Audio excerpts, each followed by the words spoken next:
dar sequência à nossa lição, tá? Estamos chegando já ao término desse trimestre. São 13 lições, se eu não me engano. 13 lições, 12 ou 13. São 13 lições. E nós estamos hoje na lição de número 11. Lembrando que nós estamos tratando o assunto de Davi, tá? O reinado de Davi. Como começou o reinado de Davi. Tudo se deu início, tá? Quando Samuel assumiu o lugar de Eli, que era o sumo sacerdote. Ele morreu. Samuel assumiu o seu lugar, que foi criado por Eli. E dali, Samuel foi um grande líder espiritual sobre Israel. Até que chegou o ponto que Israel pediu um rei a Samuel, porque eles queriam ser igual a outras nações, julgado por um homem, por um rei, por um líder, né? Então, isso entristeceu muito o coração de Deus e também incomodou muito a Samuel o fato do povo estar querendo ser igual a outras nações, pedindo um rei, tá? Com essa atitude, o povo estava indiretamente menosprezando a direção de Deus sobre ele. E assim, Deus falou com Samuel: olha, dá ouvido ao povo, faz o que eles querem. Antes, eles não têm rejeitado a ti, têm rejeitado a mim. Deus falou isso para Samuel. Daí, Samuel orou a Deus. Deus colocou Saul como o primeiro rei de Israel, sendo que Saul saiu dos caminhos do Senhor, deixou com que a inveja, o ciúme e também se achou autossuficiente em querer prestar com as suas próprias mãos o sacrifício a Deus, tá? Obrigado. Querer prestar o sacrifício a Deus e não esperar pelo sumo sacerdote Samuel. Esse foi o grande erro de Saul. Sendo assim, Saul foi rejeitado por Deus. Quando Samuel se apresentou a Saul, Samuel disse: olha, eis que Deus já tem escolhido um outro rei para Israel, que é segundo o seu coração, que se tratava de Davi. Então houve toda uma perseguição, a gente já estudou aqui nas outras lições, até que Davi assume o trono após a morte de Saul, tá? Sendo que a gente viu que Davi, até hoje pelos judeus, Davi, ele foi considerado e ainda é muito respeitado como o grande rei de Israel. Davi foi realmente um grande rei, um grande administrador, um grande general de guerra. Ele ia para a guerra e a Bíblia nos mostra que todas as batalhas que Davi entrava, Davi ganhava, porque Davi estava sempre sob a orientação de Deus. Davi sempre buscava a Deus orientações antes de sair à guerra. Davi não fazia por conta própria. Então, Deus o capacitava e o abençoava toda vez que ele saía, pelo fato de Davi ter sempre o seu coração voltado para Deus, temente a Deus. Porém, assim como todo homem, Davi pecou. Davi se envolveu com a esposa do seu general de guerra, a esposa de Urias. Ao invés, a gente viu na última lição que ao invés de Davi ir para a guerra com o povo, Davi ficou em casa. E Urias e Joabe estavam todos na guerra. Sendo que Davi, passeando à tarde pela sacada do reino, do seu castelo, sendo assim dito, Davi vê uma bela mulher e assim ele acaba se envolvendo com ela. O primeiro pecado de adultério, cobiçou a esposa de outro. E Davi sabia que ela era a esposa de Urias, um homem que era fiel a ele. Davi, a fim de apagar as consequências, Davi pega e manda Joabe colocar Urias de frente na guerra para que Urias morresse. E Urias é morto na guerra. E assim, essa esposa de Urias, ela fica grávida de Davi. Então Davi pega a esposa de Urias para si. Então nós temos aí dois pecados para começar: o pecado do adultério, o pecado da cobiça e o homicídio, porque Urias morreu porque Davi mandou mandou Joabe colocar Urias de frente na guerra. Então Urias, quando os arqueiros atiraram, Urias foi um dos primeiros a ser atingido e morto. Então Davi cometeu esse pecado, sendo o homem segundo o coração de Deus. E isso entristeceu muito os olhos do Senhor. E na lição de hoje, nós vamos falar a consequência desse pecado de Davi. Nós vimos na aula passada, com o diácono Diego, que esse pecado, todo esse assunto sobre a atitude de Davi ao cobiçar a esposa de Urias, ao se deitar com a esposa de Urias, ao matar Urias na guerra, particularmente, indiretamente, foi Davi quem matou ele, né? E hoje nós vamos falar o que esse pecado gerou na vida de Davi, tá? Todo pecado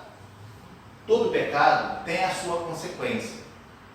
Deus perdoa o pecado, porém as consequências você vai pagar.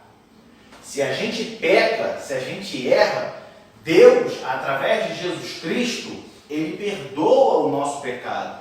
Porém, nós temos que pagar pelos nossos erros.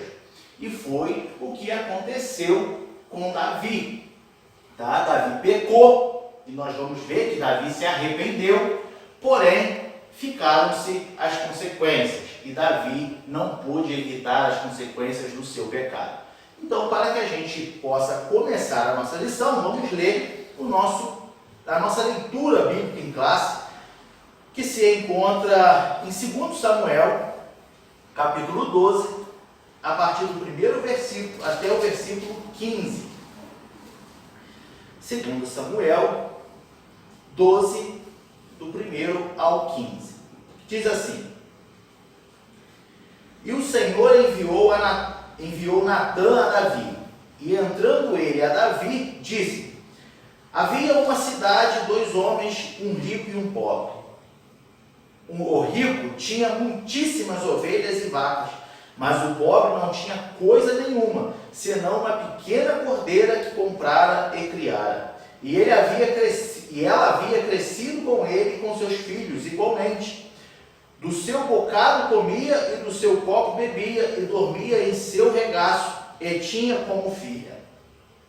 E vindo um viajante ao homem rico, deixou este de tomar as suas ovelhas e das suas vacas para guisar para o viajante que viera a ele, e tomou a cordeira do homem pobre e preparou para o homem que viera a ele.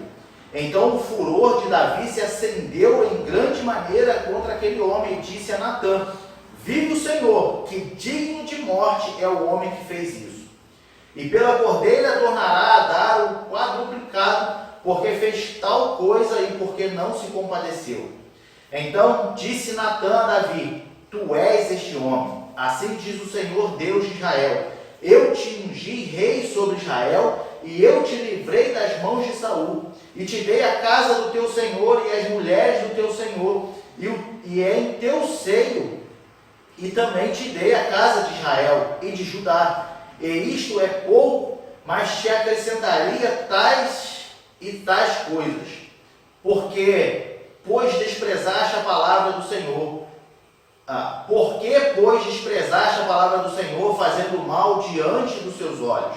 A Urias, o heteu, feriste a espada, e a sua mulher tomaste por tua mulher. E a ele mataste com a espada dos filhos de Amon. Agora, pois, não se apartará a espada jamais da tua casa, porquanto me desprezaste e tomaste a mulher de Urias, o heteu, para que te seja por mulher. Assim diz o Senhor: Eis que suscitarei da tua mesma casa o mal sobre ti, e tomarei tuas mulheres perante teus olhos, e darei ao teu próximo, o qual se deitará com as suas mulheres perante este sol. Porque tu fizeste no oculto, mas eu farei este negócio perante todo Israel e perante o sol. Então disse Davi a Natã: pequei contra o Senhor. E disse Natã a Davi: também o Senhor transpassou o teu pecado, não morrerás. Todavia, porquanto com este feito deste lugar sobremaneira, aqui os inimigos do Senhor blasfemem, também o filho que te nasceu certamente morrerá. Então Natã foi para a sua casa, e o Senhor feriu a criança que a mulher de Urias dera a Davi, e a criança adoeceu gravemente. Amém? Então, a gente já vê no nosso texto o que o profeta Natã era o homem que era conselheiro espiritual de Davi, tá? Então a gente vai ver aqui na lição o que aconteceu e que Deus envia Natã a Davi para cobrar Davi, para puxar a orelha de Davi diante do que ele tinha feito, tá? Só que antes da gente entrar nesse ponto, é interessante a gente ver o conceito de pecado, tá? Se eu perguntasse para as irmãs, o que é pecado? Na concepção, o que a irmã entende de pecado? O que seria o pecado? Na visão da irmã. Cobiçar o que é do próximo. Sim. Seria... Pode falar, vamos falar. Não tem resposta errada. A gente aqui está... Seria tudo aquilo que não agrada a Deus. Não. Tudo aquilo que não agrada a Deus. Está dentro do que a irmã está falando. Tudo que é pecado. Tá? Vamos ver no Antigo Testamento o conceito de pecado. Tá? O que a irmã disse, o que você disse, exatamente. Pecado é tudo que foge do alvo. Tudo que sai da regra de Deus. Então, uma vez que a regra de Deus é aqui e você andou aqui, é pecado. Tá? Então, nós vamos ver aqui alguns exemplos no Antigo Testamento, tá? De situações que ocorreram e que é pecado diante de Deus. Por exemplo, eu vou ler aqui que são alguns pontos aqui. Ó. Errar o alvo é o primeiro conceito, como eu disse. Errar o alvo, tá? Na prática da imoralidade e idolatria. Cobiçar as coisas dos outros. Idolatrar outras coisas a não ser somente a Deus. Tá? Então, existem muitas pessoas hoje que idolatram outras coisas. Não necessariamente outros deuses, mas fazem de objetos o Deus da sua vida. Igual ídolos também, cantores. Igual ídolos. Igual pessoas que têm o seu cantor preferido, o seu pregador preferido, o seu artista preferido, e ele vai à loucura, ele é capaz de passar por cima de alguém para estar perto dessa pessoa. Né? E existem pessoas, por incrível que pareça, que são extremistas mesmo, de ser aquele dado nome de fã, né? Mas que assim, é capaz de brigar com todo mundo por causa desse ídolo, desse artista, dessa pessoa que ele tanto admira. Ele, de uma certa forma, de uma forma indireta, está idolatrando a pessoa ao invés de dirigir toda a sua adoração a Deus. Você pode me dizer, mas a pessoa às vezes nem é evangélica, nem conhece a Bíblia, nem segue. Não deixa de ser pecado. É um pecado. Para nós, então, que conhecemos a palavra e servimos a Deus, nos serve de exemplo para que a gente não cometa esse erro. Não que não seja errado você ter uma pessoa, um cantor, por exemplo, que você gosta de ouvir, um pregador que você gosta de ouvir a palavra dele. Isso não é errado. O que é errado é você endeusar essa pessoa. É você dizer que todo mundo está errado e só essa pessoa está certa. Por que não? Porque eu perco a minha amizade contigo, mas eu não paro eu não vou perder a minha amizade com essa pessoa, não vou parar de ouvir essa pessoa. Calma aí. Porque essa pessoa é um ser humano, assim como todos nós, e ela também pode errar. E o problema do ser humano depositar a sua confiança no outro homem, é que quando esse homem pecar e cair, você cai junto com ele. Por isso devemos dirigir somente a Deus a nossa adoração. Por exemplo, nós podemos ver lá em Juízes, capítulo 16, versículo 20. Quando Juízes 16, 20, que diz assim: e disse ela, isso está falando de Dalila com Sansão, tá? Ó, que Dalila disse: os filisteus vêm sobre ti, Sansão, e despertou do seu sono e disse: sairei ainda esta vez como dantes e me livrarei, porque ele não sabia que já o Senhor se tinha retirado dele. Quem conhece a história de Sansão, a passagem de Sansão, vê que ele se deixou levar pela beleza de Dalila. Ele ignorou todos os princípios, porque Dalila não era nem do seu povo. Dalila estava aliada com os filisteus. Portanto, os filisteus usaram Dalila para ferir Sansão. Por quê? A gente sabe que o filisteu e o povo de Israel viviam em guerra, o tempo todo em guerra, tá? E daí Sansão era um homem muito forte, ninguém podia conter Sansão. Até que Dalila descobre o segredo, que a força de Sansão estava no seu cabelo. Então, a idolatria, tá? O errar o alvo, a prática da imoralidade. A gente pode pegar como exemplo o comportamento de Sansão, tá? Que se deixou envolver com uma mulher que não era do seu povo, porque ela era muito bonita, a Bíblia diz que ela era bela, e Sansão se deixou envolver por ela, e ainda o povo lá, os pais, os responsáveis do povo de Sansão, alertaram Sansão: Sansão, vigia, porque ela não pertence a nós. E Sansão simplesmente não deu ouvido e acabou cego.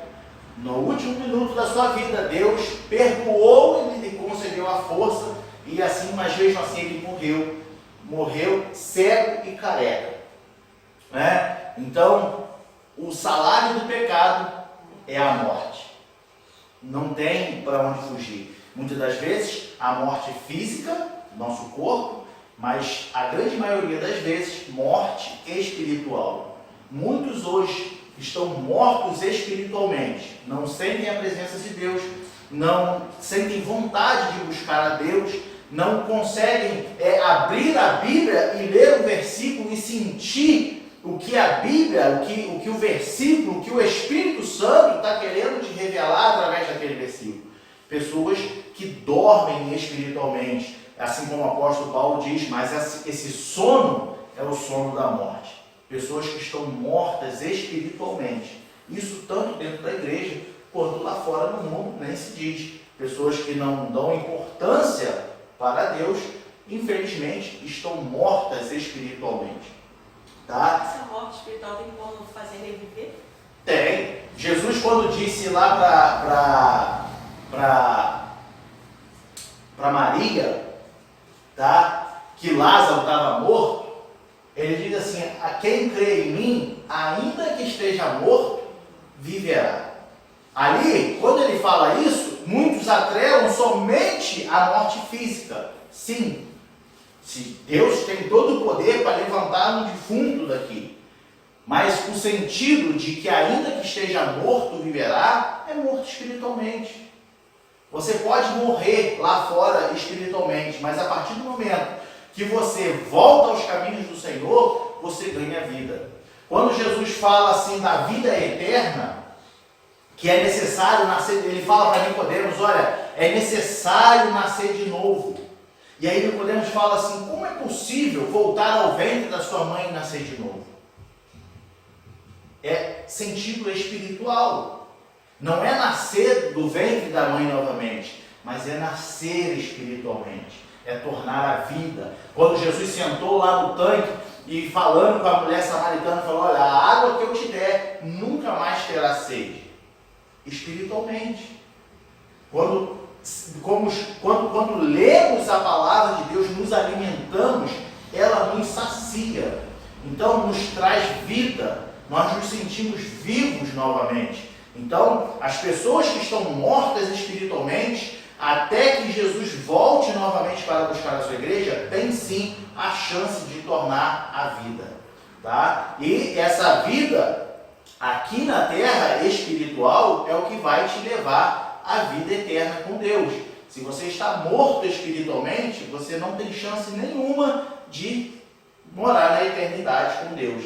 Então, sim, quem está morto espiritualmente, é possível voltar à vida, desde que se arrependa e se entrega aos caminhos do Senhor. Bom, nós temos aqui malignidade e perversidade. Vamos ver lá em Gênesis 3, versículo 5. Quando a serpente,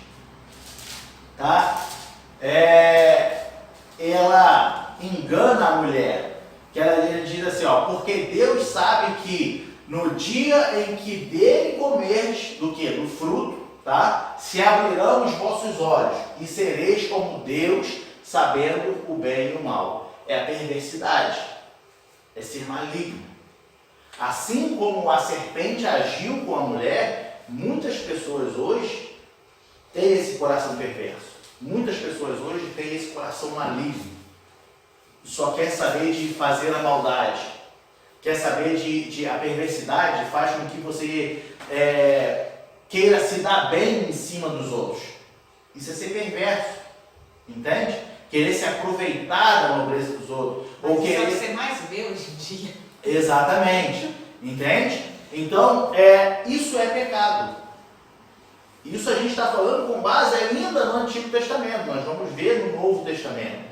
Entende? Então, perversidade e malignidade são coisas do pecado. Nós temos como exemplo a serpente. Nós temos ainda revolta e rebelião. Bota lá em 2 Reis, capítulo 3, versículo 5.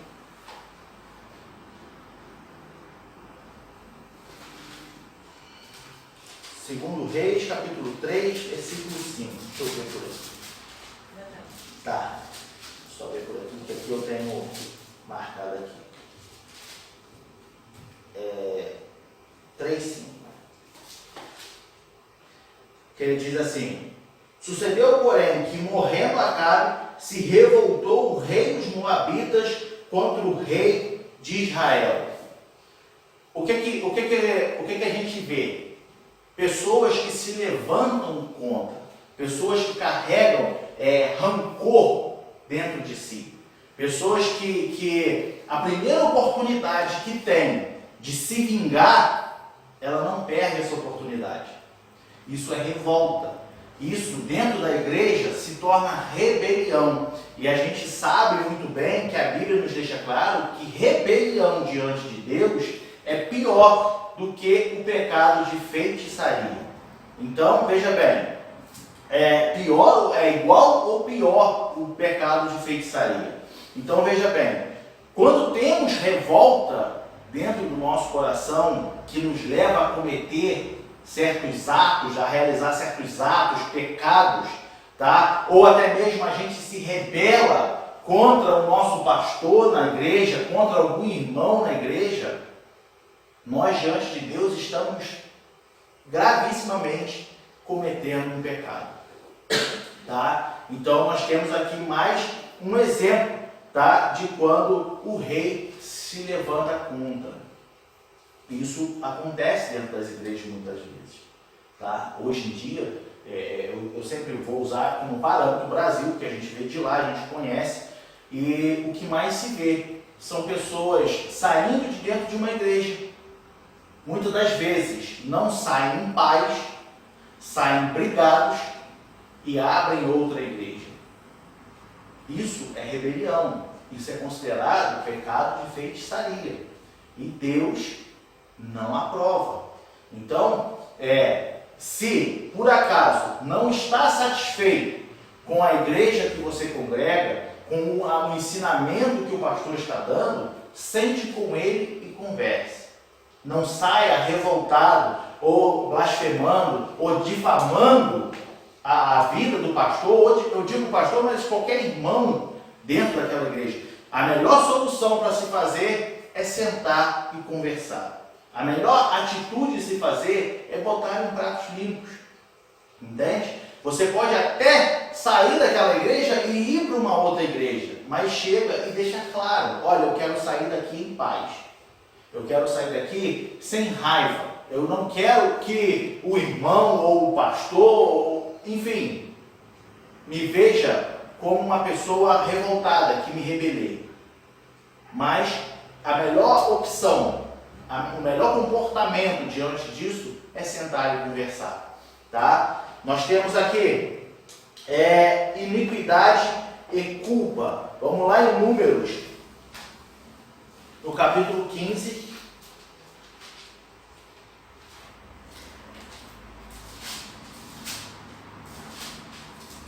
Versículo 30. Quando Moisés está recitando as leis, ele diz assim: mas a alma que fizer alguma coisa à mão levantada, quer seja dos naturais, quer dos estrangeiros, injúria ao Senhor, e tal alma será extirpada do meio do seu povo. A culpa, tá, é também um pecado. O que é essa culpa? A culpa é você ser o principal motivo de uma pessoa ter sofrido. Você é o culpado. Por exemplo, se eu me levanto contra o irmão Robert e faço alguma coisa contra a vida dele, e esse irmão, ele se entristece de tal maneira que ele sai dos caminhos do Senhor, a culpa é minha. E diante de Deus é um pecado. E eu estou sendo responsável por ele ter saído dos caminhos do Senhor. Eu sou o culpado. Isso é pecado diante de Deus. Então, Moisés estava explicando isso aqui ao povo. Quando eles já chegaram à porta, lá um pouco antes de entrar em Canaã, Moisés, na sua velhice, Moisés ele recita todas as leis, recita todas as regras para o povo. E dentre delas, ele recita esse: mas a alma que fizer alguma coisa à mão levantada, quer seja nos naturais ou quer seja nos estrangeiros. Ou seja, o que ele quer dizer com isso aqui? Quer seja do povo de Deus, quer seja lá de fora. Se você é culpado por alguma coisa que causou na vida de alguém, você cometeu um pecado. Você tem que correr atrás para se acertar com uma pessoa e diante de Deus, porque você cometeu um pecado. Entende? Independente se é dentro da igreja ou se é lá no mundo. Pode ser no trabalho, pode ser na escola, pode ser em casa. Enfim, se você é culpado de alguma coisa, prejudicou alguém, e se aquela responsabilidade cai toda sobre você, você foi o principal causador, você está em pecado. Tá? Nós temos aqui culpabilidade diante de Deus. Vamos ver lá em Levítico, quando eles estão recitando as leis, Levítico 4:13. Quando ele está orientando os sacerdotes, sumos sacerdotes, 4:13.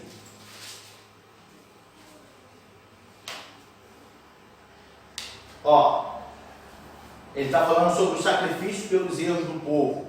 Mas se toda a congregação de Israel errar e o negócio for oculto aos olhos da congregação e se fizerem contra algum dos mandamentos do Senhor, aquilo que se não deve fazer e forem culpados. Vamos ler o 14 para concluir o versículo.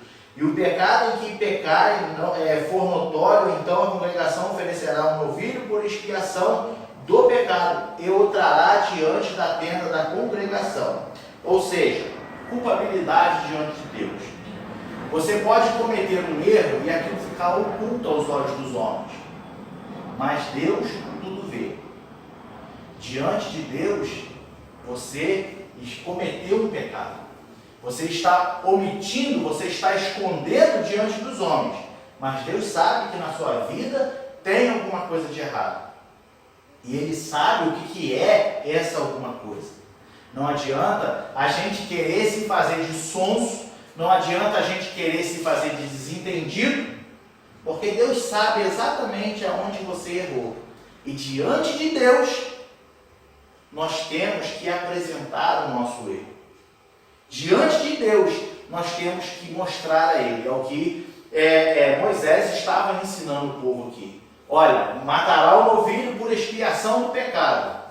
Nós hoje não precisamos prestar sacrifício animal, derramamento de sangue, porque Cristo já morreu na cruz por nós e finalizou, encerrou toda essa parte de sacrifício. Porém, nós devemos dobrar os nossos joelhos diante de Deus e nos humilhar e pedir perdão pelo que fizemos, seja que está em oculto ou não está em oculto. No nosso caso aqui, o contexto daquilo que está oculto, daquilo que aos olhos dos homens ninguém sabe, mas Deus e você, muito bem, sabe o que se passou, o que aconteceu, e aquilo fica no seu coração.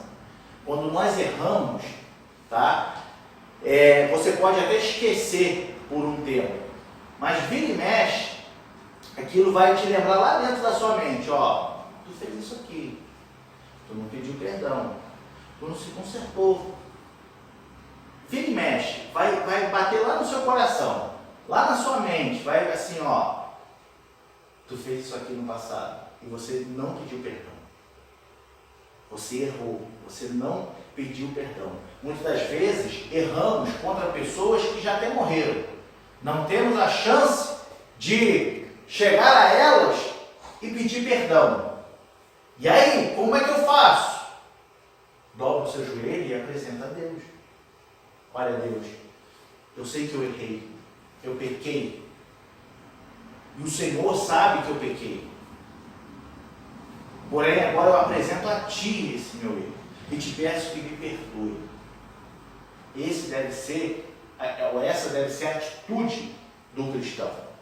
Existem vários outros, tá? Como, por exemplo, se desviar do bom caminho, se desviar da presença de Deus, também é um pecado.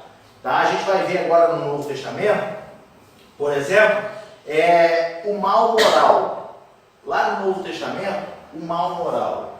Vamos ver o que se trata do mal moral? É Mateus capítulo 21, versículo 41.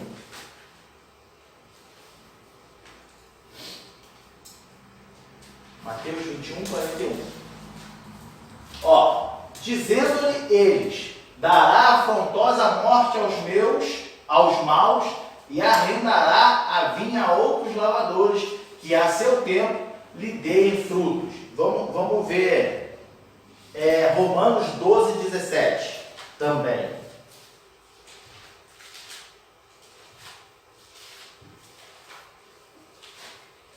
Romanos 12, 17. Ele diz assim: a ninguém torneis mal por mal, procurai as coisas honestas perante todos os homens.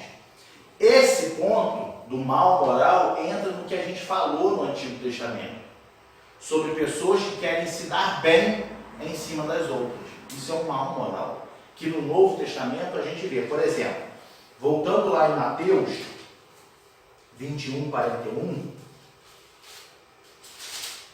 a gente vê lá 21, 41. Cadê ele? Ó, ele se trata da parábola dos lavradores maus. Jesus contando a parábola dos lavradores maus. Então, se você for ler toda essa parábola dos lavradores maus, você vai ver que vai entender esse contexto quando ele diz assim, ó, dará afrontosa morte aos maus e arrendará a vinha a outros lavradores, que a seu tempo lhe deem os frutos. Se trata dos maus lavradores tá? Ou dos homens maus, que o tempo todo se davam bem em cima dos outros. Tá? Como é que a gente pode botar hoje? O mal moral se trata também de um mau caráter. Uma pessoa que é mau caráter. Vamos trazer para nós, hoje, um exemplo mais claro. Pessoas que devem e não pagam. É um mau caráter. Pessoas que pedem emprestado e não devolvem. É um mau caráter. Isso tudo é classificado diante da Bíblia como pecado diante de Deus. Mentira também? Mentira, lógico. O diabo é o pai da mentira. Então a mentira já é o primeiro da lista, digamos assim, né? Nós temos aqui impiedade, incredulidade, herege ou apóstata. Ou seja, não precisamos nem dar muita explicação. Pela palavra assim própria, já entendemos. Incredulidade. A incredulidade não é dirigida somente às pessoas que estão lá fora. Quantas pessoas dentro da igreja são incrédulas? Quantas pessoas dentro da igreja não confiam e não acreditam no poder do Deus que ela serve? Incredulidade. Incredulidade. Isso é um pecado diante de Deus. Apóstata. O que é apóstata? A pessoa que renuncia à sua fé. Pessoa que simplesmente parou de seguir, falar, estou de saco cheio com esse negócio de igreja, com esse negócio de evangelho, já não aguento mais. Já estou por aqui. E desvia do caminho. Ele se apostatou da fé. Pecado. Ele está cometendo pecado diante de Deus. Você está virando, quando nós fazemos isso, nós estamos virando as costas para Deus. Então, é tratado como um pecado. Tá? Culpa, a gente já falou o motivo da culpa. E nós temos aqui conduta comprometedora. Vamos ver lá em Romanos capítulo 1, versículo 18.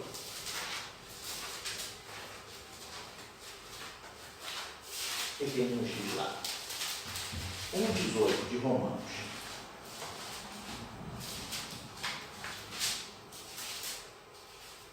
Ele diz assim: porque do céu se manifesta a ira de Deus sobre toda a impiedade e injustiça dos homens que detêm a verdade em injustiça. O que acontece? Conduta comprometedora. O que o apóstolo Paulo está dizendo aqui? Sobre toda a impiedade e injustiça dos homens que detêm a verdade em injustiça.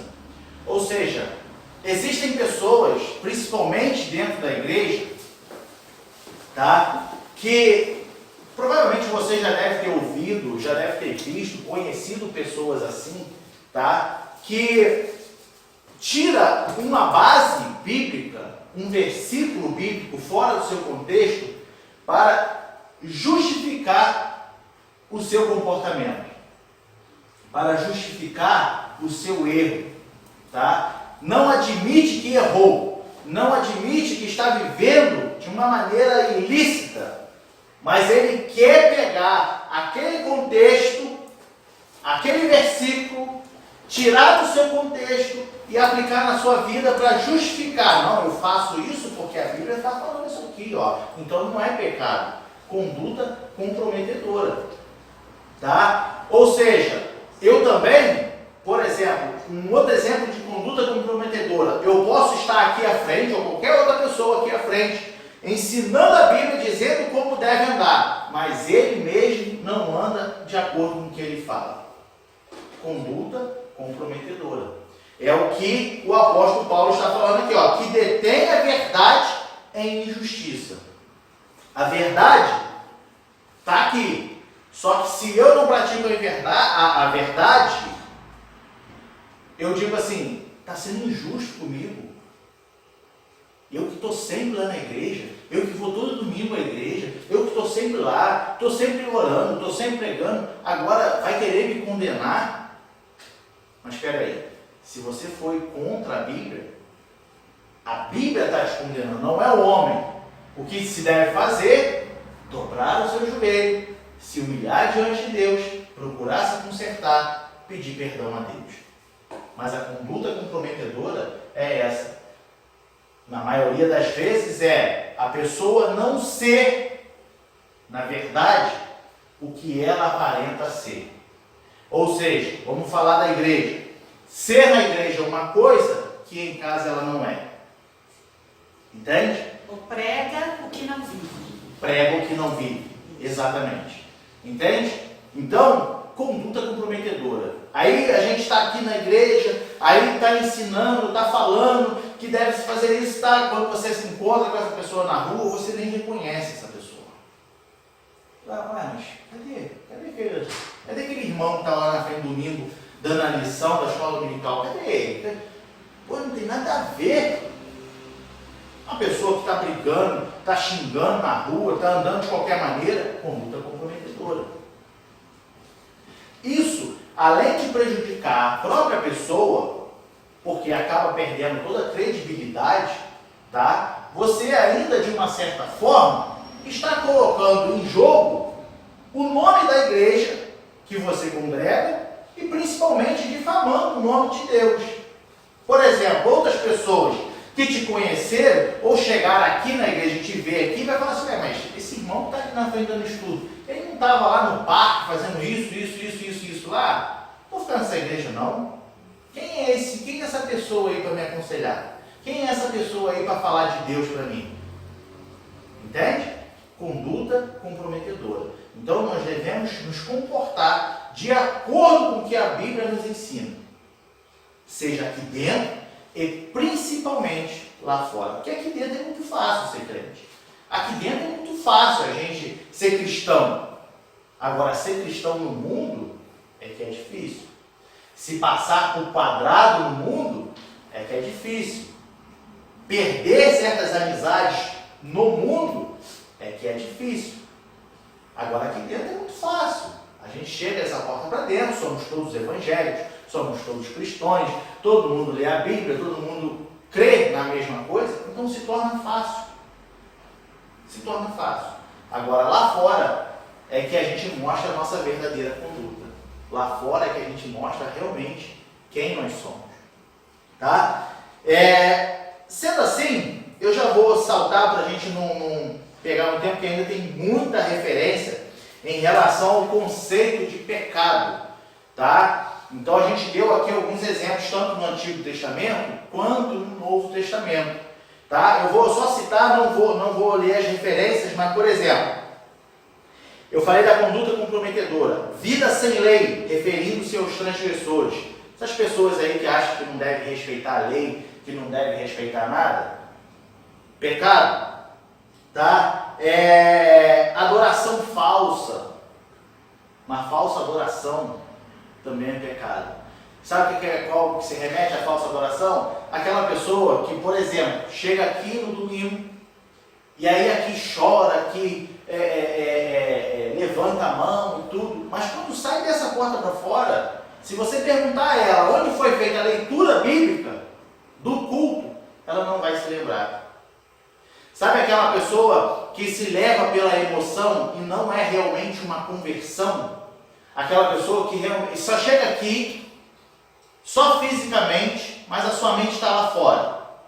E aí, por exemplo, pelo fato de estar todo mundo adorando a Deus, essa pessoa não sente que ela deve adorar a Deus, mas ela se sente incomodada por não estar também adorando. É uma adoração falsa. Porque a verdadeira adoração surge daqui. A verdadeira adoração vem de dentro. Então, a partir do momento que essa pessoa ela se apresenta aqui diante de Deus só fisicamente, mas a Bíblia nos diz que nós devemos adorar em corpo, alma e espírito, ou seja, inteiros nós devemos adorar. Quando eu não me apresento inteiramente diante de Deus, se torna uma adoração falsa. Estamos aqui fisicamente, mas não adianta nada, a carcaça está aqui dentro, mas o coração está lá fora, a mente está lá fora, e você não está captando nada do que está sendo falado aqui dentro. Uma adoração falsa. Então, se torna meio que uma perda de tempo. Porque a pessoa, dentro dela, vai falar assim, não, todo domingo eu estou na igreja. Tá, você acha que todo domingo estando na igreja, Deus está contigo todos os dias. Mas espera aí, você pode até achar que você está com Deus, mas será que Deus está contigo? Existe essa controvérsia. Entende? Por exemplo, vamos pegar como exemplo. Quando os filhos dos sacerdotes foram expulsar um demônio, filho de sacerdote, quem era o sacerdote? Pessoas conhecedoras de Deus. Os seus filhos foram expulsar o demônio e falaram assim, nós o conjuramos em nome do Cristo que Paulo prega. Espera aí, tu não conhece? O que aconteceu? O que a Bíblia nos diz que aconteceu? O endemoniado saltou para cima deles, agrediu eles, rasgou toda a sua roupa e eles passaram vergonha. Porque foram expulsar um demônio no nome do Jesus que Paulo prega, mas eles mesmos não conheciam a Jesus. Eles achavam que estavam com Deus, mas Deus não estava com eles. Por quê? A partir do momento que Deus está conosco, nós temos a autoridade ou a capacidade para usar o nome de Deus. Quando nós estamos sozinhos, já bate aquela dúvida, eu não vou clamar o nome de Jesus porque eu não sei se vai dar certo. É insegurança. Você acha que está com Deus, mas Deus não está contigo. Foi o que aconteceu com eles. O apóstolo Paulo depois chega e expulsa o demônio. Liberta aqueles homens, porque ele andava com Deus e Deus andava com ele. Um homem cheio do Espírito Santo. Então, nós temos que prestar atenção na falsa adoração. Isso pode ocasionar grandes frustrações e consequências na nossa vida. Engano também é um conceito do pecado. Tá? O pecado deliberado, aquela pessoa que nem se importa mais, sabe que está errando, mas eu vou continuar fazendo. Está errado, mas eu sei que Deus é bom, vai me perdoar. Pecado deliberado. Tá? Agora, por último, induzir os outros a errarem por meio de falsos ensinos, heresias. Isso é um pecado, tá? Que pode custar a salvação de alguém e a sua própria salvação. Porque se a partir do momento que a gente abre a Bíblia e começa a ensinar uma doutrina que as pessoas que estão ouvindo não se preocupam em consultar, não se preocupam em ver se realmente o que está sendo ensinado, se é legítimo, tá? Normalmente essas pessoas vão cair por causa do falso ensino. Por isso que particularmente o pastor, o diácono Diego, a gente está sempre falando, estamos ensinando, seja seja qual igreja você estiver, está ensinando. Irmão, minha irmã, a gente tem a Bíblia na nossa mão. Não é igual nos tempos antigos que só os padres tinham a Bíblia. E aí o povo tinha que se submeter a tudo que eles falavam. Hoje nós temos tudo em nossas mãos. Então, se está sendo ensinado, chega em casa, abre.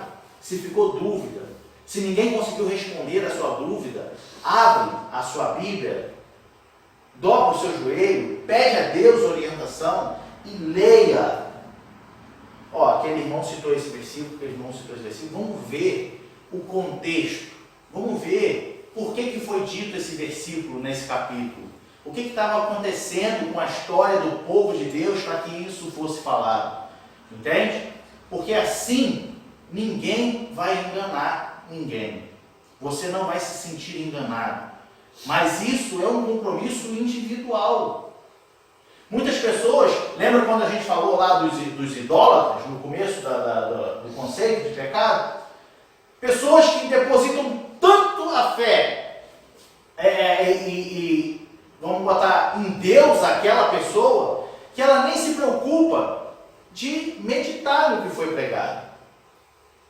temos que tomar cuidado. Chegar em casa e se aquilo ficou na sua mente, peraí, olha, isso tem uma coisa errada. Vou abrir a Bíblia e vou ler. Vou buscar uma orientação a Deus. Eu não vou aceitar aquilo na minha vida, porque eu tenho a Bíblia na minha mão. E a Bíblia é a palavra de Deus. E daí, se diante do que você chegou em casa e foi meditar, e teve ali uma controvérsia do que foi falado, se apresenta diante da pessoa que falou, da próxima oportunidade, fala, olha, meu irmão, minha irmã, olha só, o irmão falou isso da última vez, nesse versículo, papapá. Irmão lembra? A irmã lembra? Sim. Pois é, só que olha só, eu estava lendo e não é bem assim. Me explica isso de novo. Se a pessoa estiver errada, ela vai se embolar todinha naquilo que ela falou. Agora, se for somente um caso de esclarecimento, pode ter certeza que ela vai te esclarecer ainda melhor do que aquilo que foi falado da última vez. Mas o compromisso de chegar em casa e meditar na palavra do Senhor é individual. Entende? Olha só, em Eclesiastes diz que há tempo para tudo, né? Há tempo para plantar, há tempo para colher, há tempo de chuva, há tempo de sol, há tempo para tudo, certo? Porém, no Salmo, ele diz que meditar na lei do Senhor de dia e de noite. O que eu entendo disso?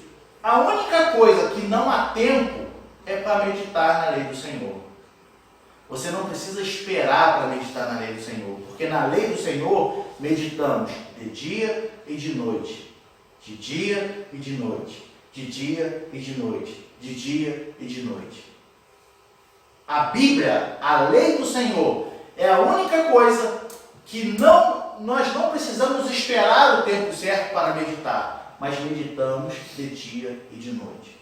Então, esse compromisso é individual, tá? Temos que aprender, isso tem que virar um costume na nossa vida de meditar. E eu não estou dizendo que acabou o culto, você tem que correr para casa, já sentar na mesa e...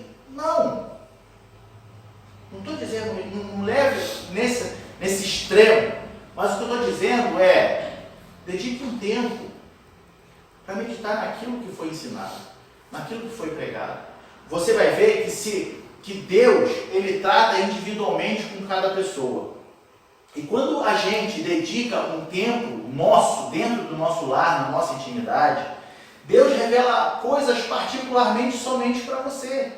Coisas que não seria para a igreja, mas para a sua vida. Mas por quê? Porque você teve a iniciativa de sentar e dedicar um tempo para meditar. E ali, você sentou para tentar esclarecer uma coisa que foi dita. E Deus vai e complementa seu coração com outras coisas. Então, o compromisso é individual. Isso não é compromisso da liderança da igreja, de ter que meditar por você. Mas o que a gente faz é interceder uns pelos outros. Agora, a meditação na lei do Senhor é individual. Tá? Então, dando sequência. Nós falamos aqui do conceito de pecado e nós vamos falar das consequências que Davi sofreu por ter pecado. Como a gente falou no início da nossa lição, que ele se envolveu com a esposa de Urias, botou Urias de frente na guerra para morrer e cometeu o pecado. Ele se arrependeu? Sim. Só que as consequências vieram. Diante de todo esse conceito, tá? De pecado, independente da área que for, as suas ações, ações do pecado, ou seja, as ações do pecado, elas são destruidoras. O pecado, ele nos afasta de Deus. O pecado, ele tira a nossa sensibilidade com Deus. Toda vez que pecamos e não nos arrependemos e voltamos aos pés do Senhor, nós nos afastamos cada vez mais de Deus. Toda vez que nos afastamos cada vez mais de Deus, a sensibilidade ao Espírito Santo vai se perdendo. Quando vê, estamos cauterizados, não sentimos mais nada. E aí se torna tudo irrelevante. Não vou mais para a igreja, isso não faz sentido. Porque nada acontece, porque nada funciona, porque não é assim. E aí começam a surgir outras questões dentro da gente, que nos leva a ter mais rancor, que nos leva a ter mais tristeza, que nos leva a ter mais decepção, o que nos afasta ainda mais da presença de Deus.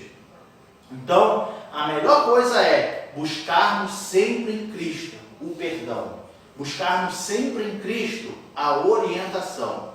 Não importa qual grande tenha sido o seu ato pecaminoso, porque pecado, já foi ensinado aqui, mas a gente vai falar de novo, pecado não tem tamanho.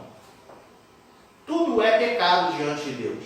Não existe um pecadinho grave, gravíssimo ou leve, igual infração de trânsito, né? Não existe. É pecado, ponto. Deus trata todos os pecados iguais. Porém, as consequências do seu pecado é que muda. Se você pecou fazendo alguma coisa, por exemplo, vamos criar uma situação. Eu peguei e falei mal do irmão Robert para a irmã Francine. Falei, irmão Robert, ó, não dá não gosto dele não. E aquilo cai no ouvido dele, essa fofoca. E ele sai da igreja, ou nem sai da igreja, mas para de falar comigo e tudo. Mas depois eu pego e peço perdão. Falo, meu irmão, desculpa, meu irmão, eu falei demais mesmo e tal. E eu me acerto com ele. Ele pode ainda ficar um tempo amargurado, chateado pelo que eu fiz contra a pessoa dele. Mas vai passar. Agora é diferente eu chegar e matar uma pessoa. Mesmo, pego uma faca, uma arma, vou lá e mato uma pessoa. Não tem como eu pedir perdão para aquela pessoa. Ou para a família dela, nunca vai me perdoar. Deus vai me perdoar? Sim. Mas eu vou ter que ir para a cadeia, pagar todos os meus erros. E lá na cadeia eu estou correndo um sério risco de ser morto por alguém lá dentro. De apanhar bastante por alguém que está lá dentro. Mas Deus me perdoou? Perdoou. Mas é consequência do seu pecado. Então o que é mais grave? Ir para a cadeia e ainda correr risco de vida? Ou daqui a um tempo o irmão Robson voltar a falar comigo de novo? Ir para a cadeia. Só que o fato de eu ter falado mal dele, ou de eu ter matado alguém diante de Deus, tem o mesmo peso. É pecado a mesma coisa. Só que para nós reflete consequências diferentes aquilo que você faz. Mas diante de Deus é tudo pecado. Não existe, só foi um pecadinho santo, né? Igual a gente já ouviu falar. Pecadinho santo. Não, é pecado, acabou. Só que as consequências desse pecado podem ser graves ou pode ser uma coisa mais simples. Amém? Bom, dando continuidade aqui. Nós vimos, que Deus envia o profeta Natan para falar com Davi. Veja bem que Urias tinha morrido.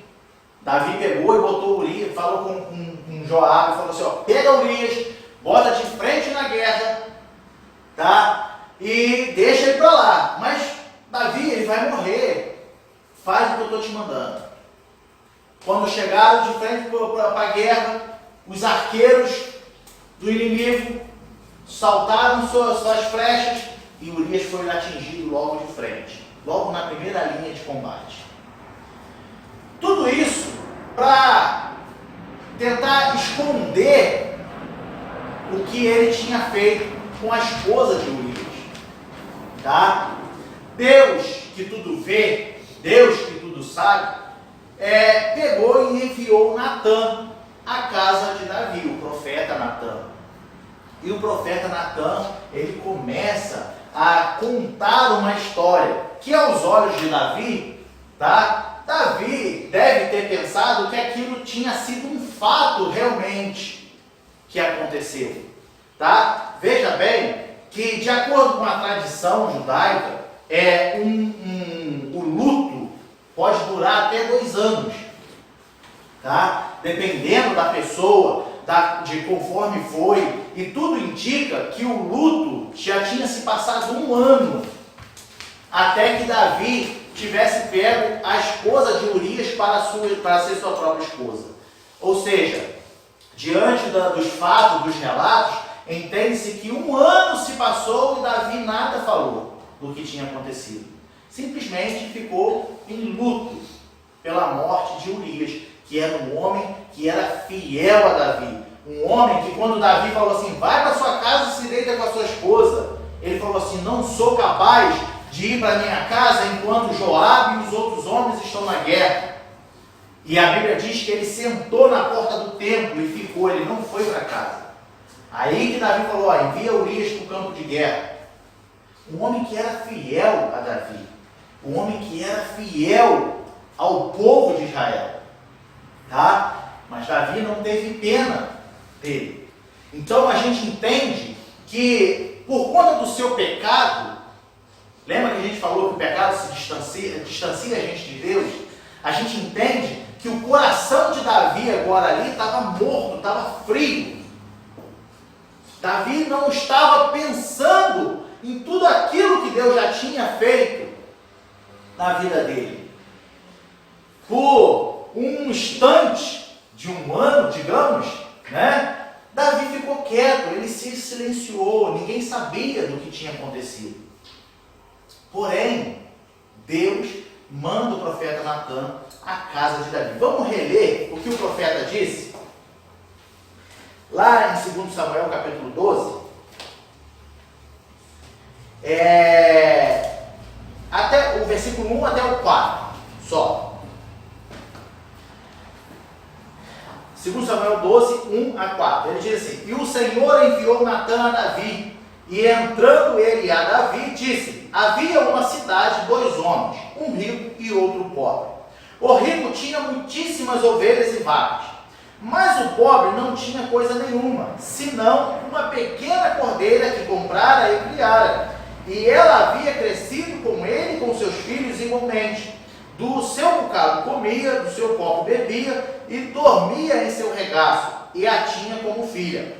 E, vindo um viajante ao homem rico, deixou este de tomar das suas ovelhas e suas vacas para guisar para o viajante que viera a ele. E tomou a cordeira do homem pobre e a preparou para o homem que viera a ele. Veja bem que quando Natan conta, Natan não diz assim, assim diz o Senhor. Deus tratou com Natan ali, deu capacidade para Natan saber se apresentar a Davi, para pegar Davi pelo seu ego. Entende? Olha, essas coisas que me chamam a atenção. Porque eu imagino, vamos ilustrar aqui, Natan chegou para Davi e falou, rei, Senhor, olha só, tinha uma cidade com 2 homens, um rico e um pobre, o rico tinha muitas ovelhas e vacas, porém o pobre só tinha uma, que cariou, que bebia com eles, dormia com eles e tal. Mas aí o homem rico foi e pegou o único cordeirinho que esse homem pobre tinha e ofereceu para o estrangeiro. A Bíblia diz que Davi se levantou com raiva. No versículo 5, a gente pode ler que ele se levanta com raiva e fala assim, olha, então o furor de Davi se acendeu em grande maneira contra aquele homem e disse a Natan, vive o Senhor, que digno de morte é o homem que fez isso. Pode falar. Aí a gente vê o quão poderoso e destrutivo o pecado nas nossas vidas. Sim. Porque de uma coisa que aconteceu, o Davi foi pecando. Ele teve vários pecados nessa trajetória, nesse 1 ano, por exemplo, né? Sim. Ele cobiçou Batseba, ele mandou matar um amigo, o coração dele ficou, né, duro, ele ainda teve a Batseba, e aí, então, ele né, matou lá e ainda ficou em silêncio durante 1 ano. Né? Então, assim, são vários pecados em uma situação só. E aí agora, Deus pegou ele, né? Pegou mostrou a ele, na verdade, o que na verdade Deus é, né? É justiça, é amor, né? E ele, na verdade, aqui ele se lembrou da justiça de Deus, mas ele aqui também se esqueceu do que ele fez. Exato. E Ele aí olhou para os outros. Exatamente. Aí ele ficou com raiva, ele ficou com raiva dos outros, mas o que ele fez, ele não entendeu. Depois que vai. Né? Então, exatamente. Davi se levanta com uma fúria, falando, olha, esse homem tem que morrer. Só que aí que vem a palavra de Deus, que é o que a irmã Francine estava comentando, né? O profeta Natan não perdeu tempo em dizer, tu és esse homem. Olha que marretada de cima para baixo não deve ter sido na cabeça de Davi. Eu imagino Davi levantando do trono e já pronto para preparar homens de guerra, para guerrear, para ir atrás do homem. E Natan fala assim, senta aí. Mas senta aí. Tu és esse homem. Tu fez isso.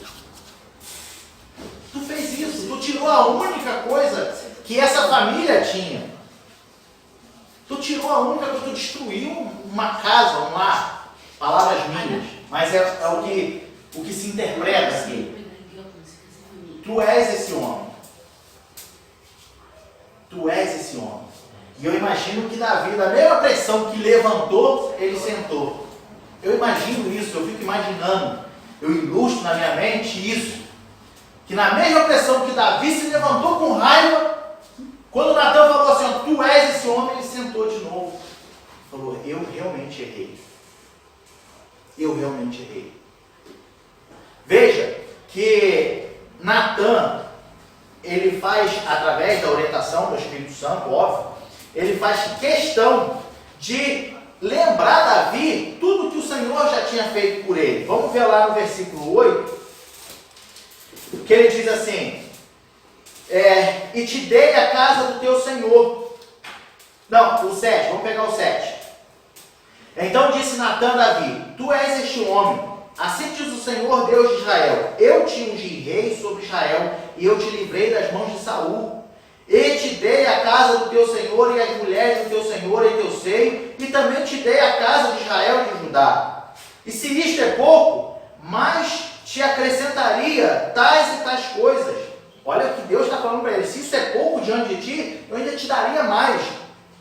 Aí o 9. Por que, pois, desprezaste a palavra do Senhor, fazendo mal diante dos seus olhos?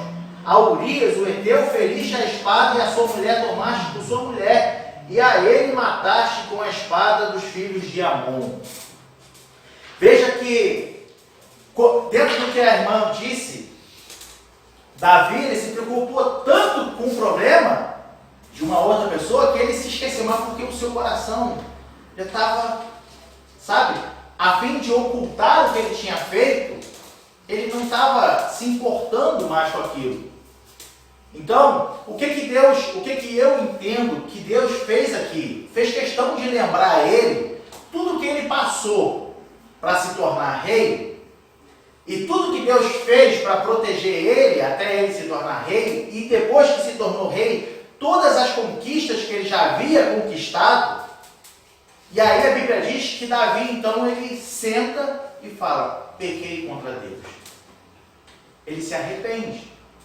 E a gente pode ver, por exemplo, o Salmo 32 e o Salmo 51 é a lamentação de Davi por ter pecado.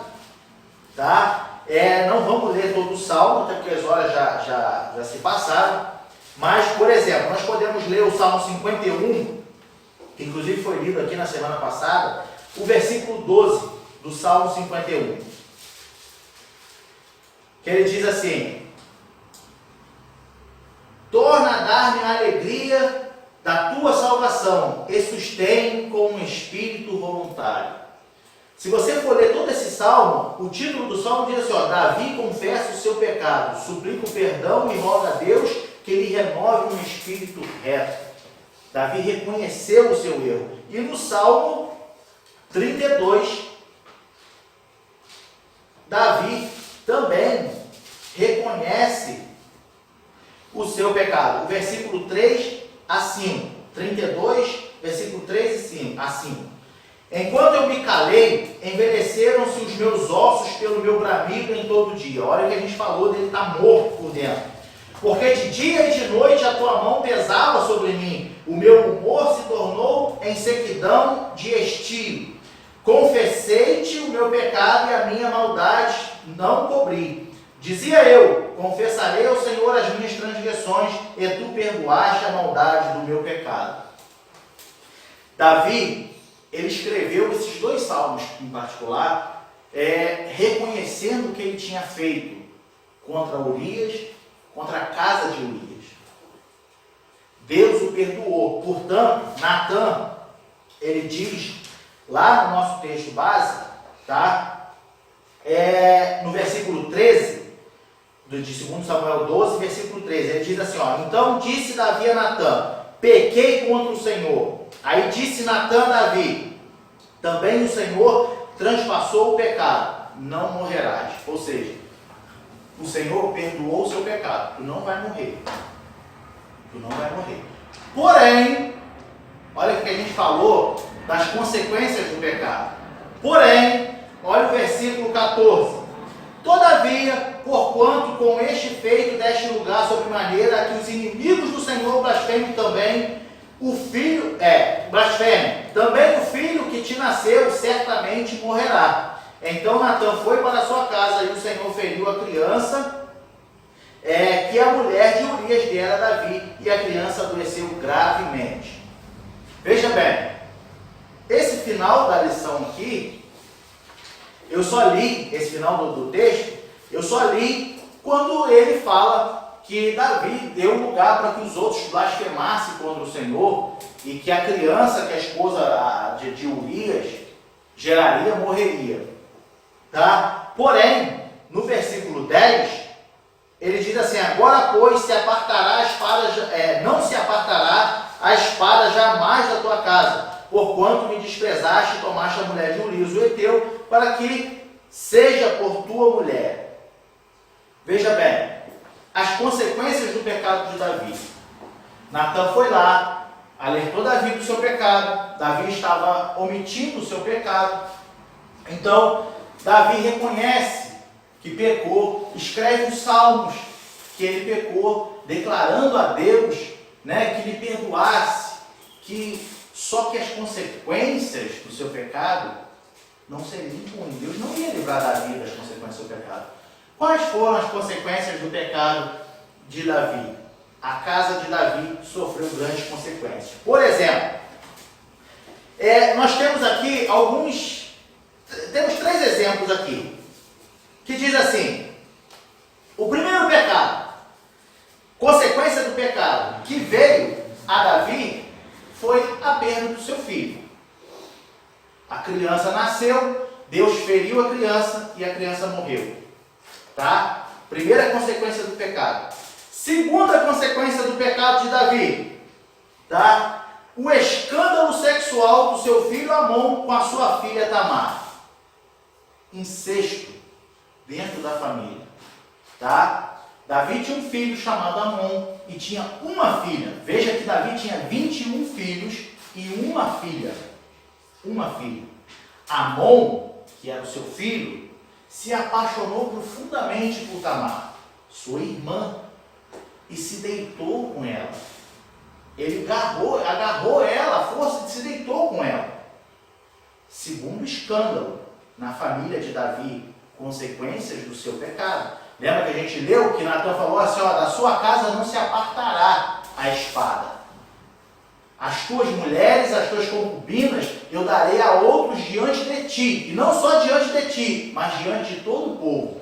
A fama da casa de Davi correu por todo o reino. Davi era um excelente rei, um excelente administrador, um excelente general de guerra, porém não governava bem a sua casa. Por quê? Consequência do pecado, castigo de Deus. Veja bem, o assassinato de Amon. Porque Davi tinha Amon, Abisalão, tá? Abisalão, vendo tudo aquilo que estava acontecendo, pegou e foi e matou Amon, seu irmão. Morte entre irmãos. Tá? A terceira consequência do pecado de Davi. Os irmãos se matando dentro de casa. Tá? Ainda como se não bastasse, Absalão, ele tentou usurpar o próprio trono do pai. Ele se levantou em guerra contra o pai. Se você for ler lá no capítulo 13 de 2 Samuel, 14, 15, você vai ver toda a história completa lá, toda a passagem completa. Absalão, ele se levantou contra o seu próprio pai. Como se não bastasse querer o trono do seu próprio pai, Absalão ainda abusava das concubinas do reino. Ele abusava daquelas mulheres que trabalhavam no reino. Olha o escândalo da família real. Olha o escândalo do melhor rei que Israel já pôde ter. Olha as consequências que Davi pagou por ter pecado, cometido o seu pecado, achando que estava escondendo de todo mundo. Mas diante de Deus, nada podemos esconder. Deus falou, olha, você não vai morrer. Eu perdoo o que você fez. Portanto, ele continua sendo um homem segundo o coração de Deus. Porém, as consequências do que ele fez refletiu dentro do seu lar. Davi agora era um grande rei, um grande homem, porém não governava bem a sua própria casa. Não tinha controle dentro da sua casa. Se nós formos ler, por exemplo, lá em 1 Reis, capítulo 1, versículo 6, nós vamos ver Davi deixando de repreender 1,6.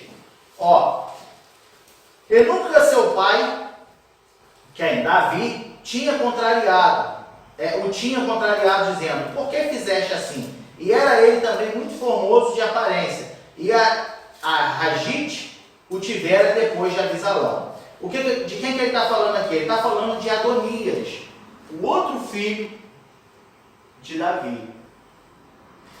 Se você for ler aqui o capítulo 1, você vai ver que os 3 principais nomes de Israel, tá? Eli, Samuel e Davi, tá? Foram grandes homens.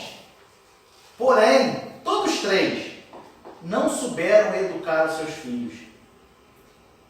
Por que Eli morreu? Porque os seus filhos pecavam contra a casa de Deus. Por que o povo pediu um rei para Samuel? Porque os seus filhos não seguiram a mesma linha, a mesma conduta que o seu pai, Samuel. Samuel era um homem íntegro, homem de Deus, respeitado por todos. Porém, os seus filhos não andaram nos caminhos de Samuel. Levou o povo a pedir um rei. E agora Davi, o grande rei, segundo o coração de Deus, também não governava bem a sua casa. Por isso que o apóstolo Paulo fala a Timóteo, lá em 1 Timóteo 3,4. Põe lá rapidinho para a gente encerrar. Que governe bem a sua própria casa, tendo seus filhos em sujeição com toda a modéstia. Ou seja, não podemos coordenar as coisas de Deus se não coordenamos bem a nossa própria casa. As coisas de Deus, assim como todas as outras, tá? Começa dentro de casa. Para você ter uma boa vida profissional, começa dentro da sua casa. Se você quer ter uma vida respeitada, começa dentro da sua casa. Se você quer cuidar das coisas de Deus, começa dentro da sua casa. Não adianta uma pessoa conquistar uma hierarquia eclesiástica dentro da igreja, ou até mesmo financeira no mundo, e não souber administrar o seu lar. Uma hora tudo vai cair. E se tratando das coisas de Deus, se tratando da casa de Deus, começa dentro de casa. Dentro de casa é quem começa. As coisas aqui só funcionam se dentro de casa estiver tudo em ordem. Se dentro de casa você for uma pessoa respeitada, se dentro de casa você der o respeito, Se dentro de casa os seus filhos te respeitar, se dentro de casa se a sua esposa, o seu marido te respeitar, isso tudo vem de dentro de casa. Então, assim, a obra de Deus, ela é feita com um grande respeito e Deus abençoa aqueles que trabalham na sua obra. Aleluia. Amém?